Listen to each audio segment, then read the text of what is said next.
In the Harlem neighborhood of New York City, as the morning sun seeped through the gray brick apartment buildings, 11-year-old Zoe Williams woke up to a Taylor Swift song blaring from her mother's small radio. The sound echoed through the house, as it did every morning. But this morning was different. This morning there would be a special guest at Zoe's school. It was a rumor, but Zoe's heart wanted to believe that the person she had known for years, only through her music, was really coming. Her mother called after her in the morning before she left for work. "Take care of your brothers and sisters, Zoe, and please don't be late. Today is an important day." As Zoe draped a blanket over her little brother, she slung her own bag over her back. Inside was a worn notebook, a pen, and a concert flyer that Taylor Swift had once signed for her fans. She had never been to a concert, but she had gotten it from a charity years ago. This little piece of paper was her greatest treasure. There was a crowd at the entrance of the school. The students were whispering, "Did he really come?" "No, it's just a motivational speaker." "No, I saw him. He came in a limousine." Zoe couldn't suppress the beating of her heart. She wanted to disbelieve, but hope had already grown inside her. When the doors to the gymnasium opened, the children were ushered in one by one.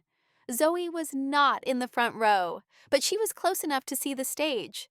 Then the hall suddenly went silent. A figure appeared on the stage, long blonde hair, a simple but elegant white shirt, and a pair of Converse shoes. When he smiled, the hall held its breath. "Yeah, uh-huh." That was Taylor Swift. He leaned into the microphone, his voice gentle but clear. "It is a great happiness for me to be here with you today, because I was once a little girl who tried to escape from the world just by singing." Most of the children just watched in awe. But Zoe, she soaked up Taylor's every word. Because in her life, too, music was more than an escape. It was a way of survival. At the end of the speech, Taylor began to answer questions from the students. Many hands went up in the crowd. Zoe raised her hand too, but she didn't know if she had the courage to speak in front of everyone. Then a miracle happened. Taylor's eyes met hers. "Yeah, the girl in the blue cardigan sitting in the back row. What's your name?" said Taylor. Zoe stood up. Zoe Williams." "Hello, Zoe. How are you?" Zoe stopped for a moment. Her throat tightened. "I'm hungry," was all she said. The hall was silent for a moment. Taylor's smile slowly faded, replaced by a sincere seriousness. "Did you have breakfast today?" she asked quietly. Zoe shook her head from side to side. "My mom was at work this morning. I gave my brothers the last of the milk, but it's okay. I'm used to it." "I'm used to it." Those 4 words penetrated Taylor. It was as if they came not from a 10-year-old boy, but from an adult who had seen war. Taylor closed his eyes for a moment. Then he dropped the microphone and walked off the stage. The security guards hesitated at first, but Taylor was determined. He walked over to Zoe and took her hand. He said, "Will you come with me?" Zoe's hands were shaking, but she nodded. The whole hall was silent. Taylor escorted her out of the hall without letting go of her hand. Even the headmaster couldn't understand what had happened. Taylor was still holding Zoe by the hand as they walked out of the school. A few people in suits and glasses approached them at a brisk pace, but Taylor stopped them all with a single glance. The guards backed off. This wasn't a show. This was real. Just outside the door, an SUV with black windows was waiting. The driver opened the door with a single nod from Taylor. Zoe hesitated at first. The interior of the car was spacious, but it was also scary. She had never been in a car like this. "Still," Taylor reassured her. "I want to buy food for you," Taylor said softly. "But first, can you tell me a little about your story?" Zoe was looking out the window when the car moved. Buildings were quickly falling behind. Streets were changing. Taylor waited silently in the seat across from her. Zoe finally spoke. "My mom works 3 jobs. My father is absent. My siblings are small. Someone has to look after them. I get up early in the morning to get them ready for school. Then I go to school myself. But I'm often late, so I'm grounded." He shrugged his shoulders. "Sometimes it's easier to just keep quiet." Taylor's eyes welled up, but her expression was still calm. "How old are you?" he asked. 11, but my mom always says you are the eldest in our house. I have to act like one." When the car stopped, Zoe found herself in an affluent part of town. The place Taylor had brought her to wasn't a simple restaurant. But it wasn't fancy either. It was a small, dimly lit cafe with photographs on the walls. Taylor had discovered this place years ago. It was one of the few places where she could be alone in her fragile moments. He said something to the waiter in a whisper. Then they sat down at a table for two in the corner. Taylor handed the menu to Zoe. "You can order whatever you want." Zoe looked at the menu, then at Taylor. "How about just a sandwich? With cheese?" Taylor smiled. "My favorite."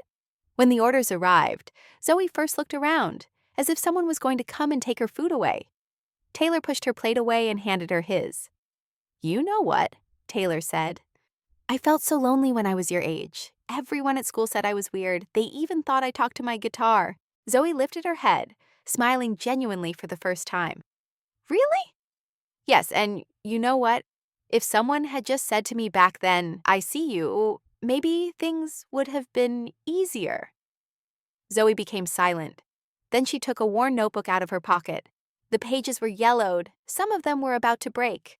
"I write too," he said. "My mom doesn't know. At night, after my brothers are asleep." Taylor picked up the notebook. She flipped through the pages. The handwriting was messy, but the words came from the heart. "Zoe," Taylor said, "this is your story, and one day it might change someone's life." In that moment, in the silence of the restaurant, Taylor made his decision. This was not going to be just a temporary help.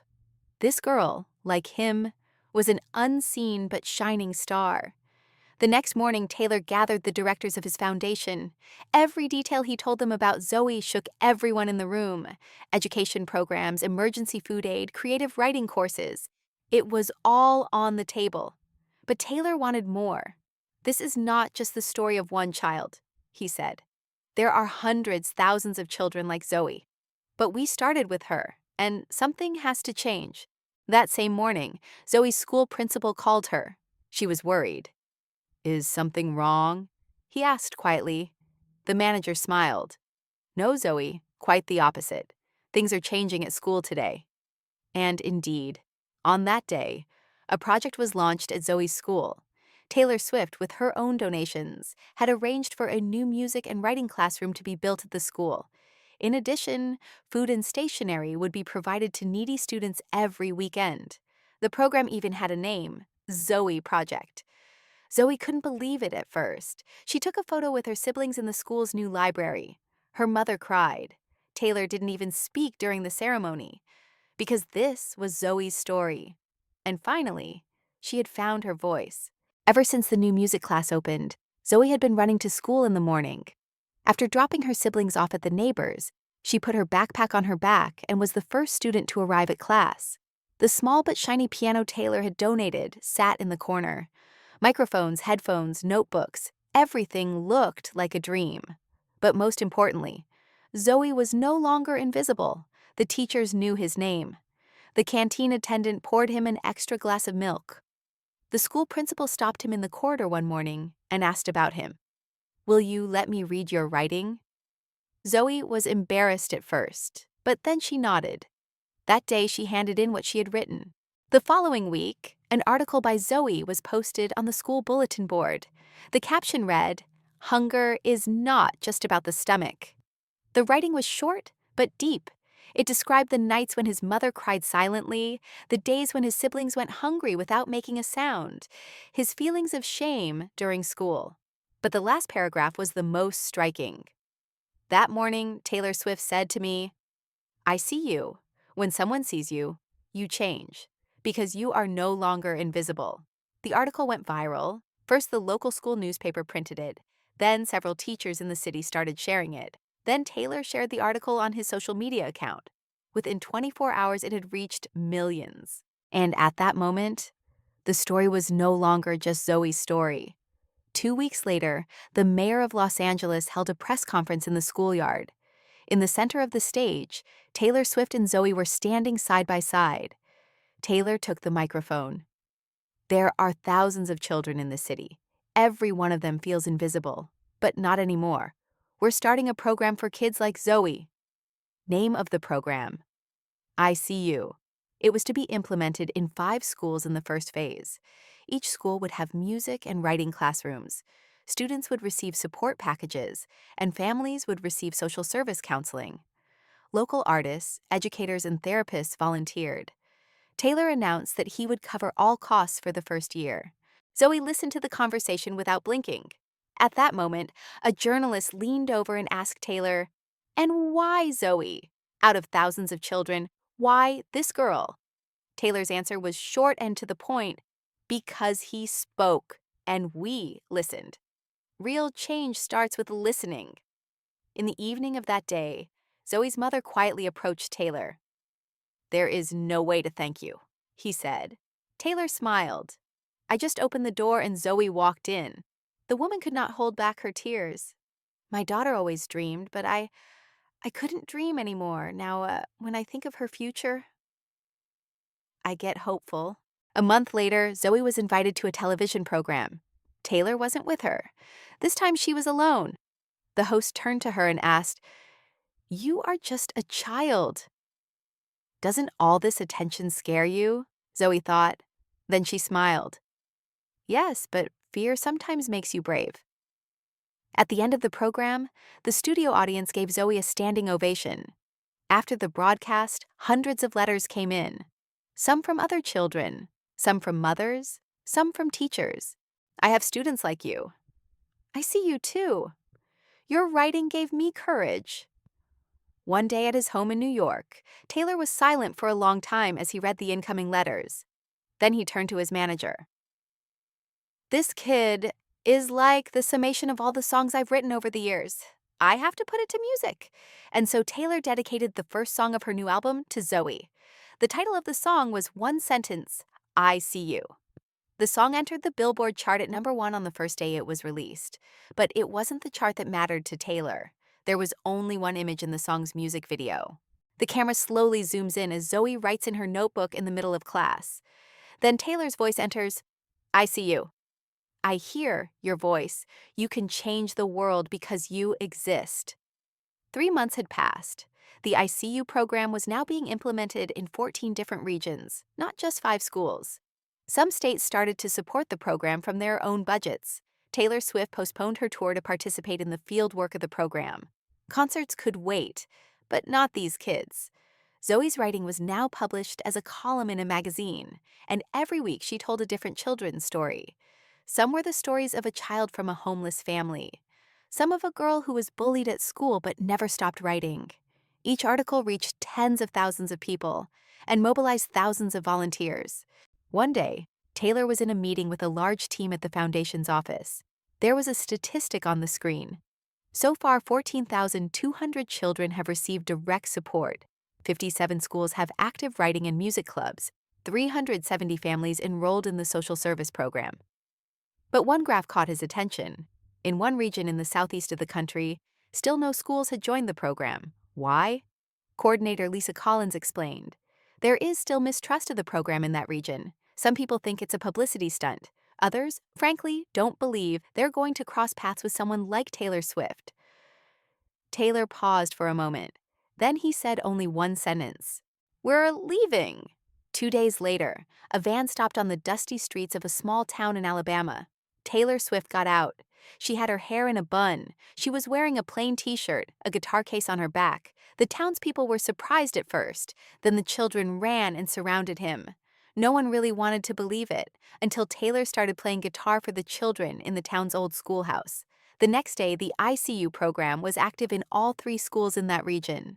In the meantime, Zoe had joined the foundation's summer camp in New York. She was no longer just writing, she was teaching other children to write. She became a volunteer. An 11-year-old boy was telling other children about hope.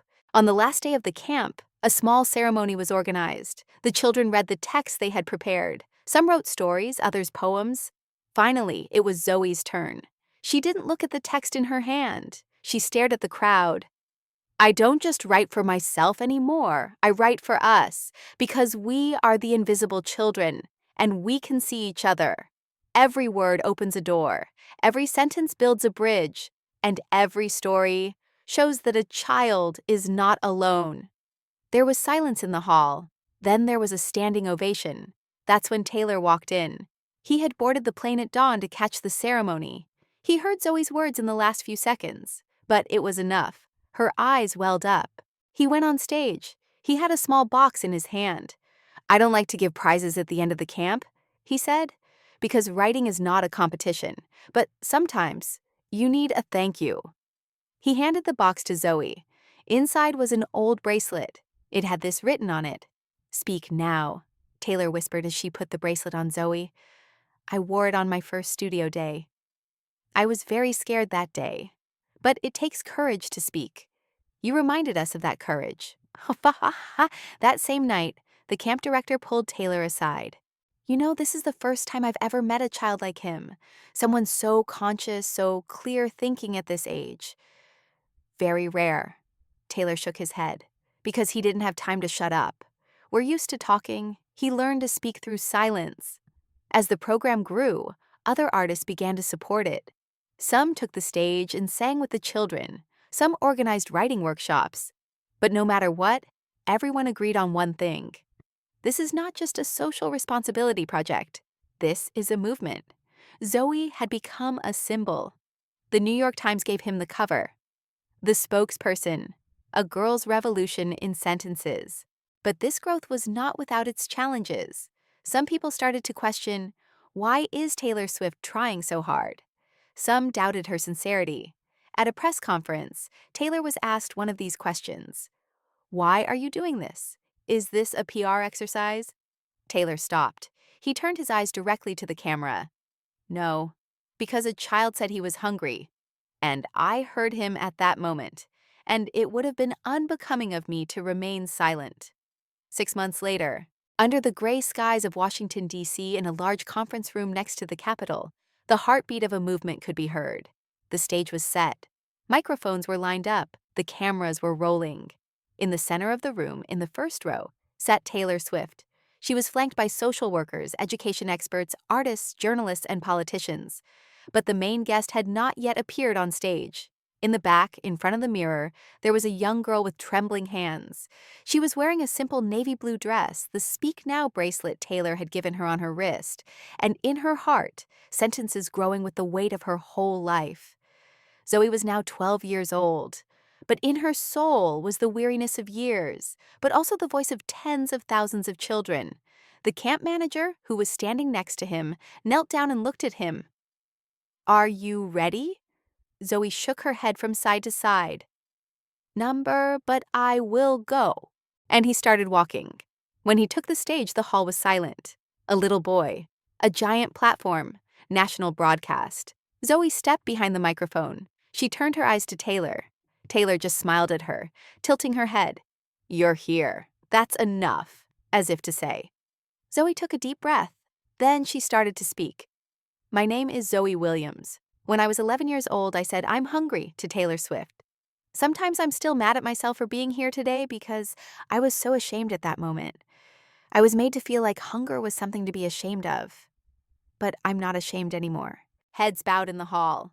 Zoe continued, "Because hunger is not just about poverty. Hunger is about not being seen, not being heard.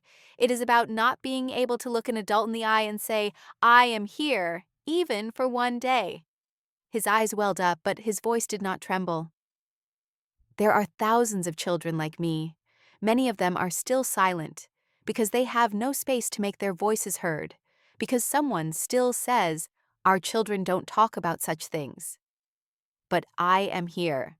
I am speaking because someone heard me, and that changed everything." Those working backstage could not hold back their tears. Taylor put his hand to his heart. Zoe took a step. She took out her old worn notebook from her pocket. "I started writing in this notebook during my mother's night shifts. Sometimes there was no light. I wrote in the dark. Sometimes I opened it. My stomach was growling. But I wrote, because writing reminded me that I existed." He flipped through the pages. Then he read a piece. "When my brothers and sisters cry quietly, sometimes I pretend I don't hear them, because if I cry, my mother will cry more. Because keeping quiet is like protecting her. But I won't shut up now, because sometimes writing is like praying. Sometimes praying is just a sentence of hope. Then he closed the notebook. I didn't come here today just to tell my story. I came here today as the voice of thousands of invisible children, to tell them that they live, to be a voice for them. Zoe paused for a while. Then she said her last sentence. And if a girl like me can talk, you can listen. The hall stood up. After minutes of applause, Taylor took the stage. They stood side by side. Taylor took the microphone but didn't speak. Instead, he took Zoe's hand and bowed his head. That night, there was not just a speech. That night, a transformation was completed. The next day, a single video was shared millions of times on social media. Caption: A girl speaks. The world listened. News bulletins, opinion columns, even political commentators made Zoe's speech a headline. Some politicians began drafting legislation to integrate the ICU program into national education policies. Taylor did not give any interviews that week, but he shared a post. Zoe told me it takes courage to speak. She spoke, we listened, and now it's our turn. It's time to act for those children, for those voices, for those invisible ones. A few weeks later, Zoe was invited to Taylor's Los Angeles concert, but not as a spectator, as a special guest on stage. In front of tens of thousands of people, Taylor held out the microphone and whispered before the song started.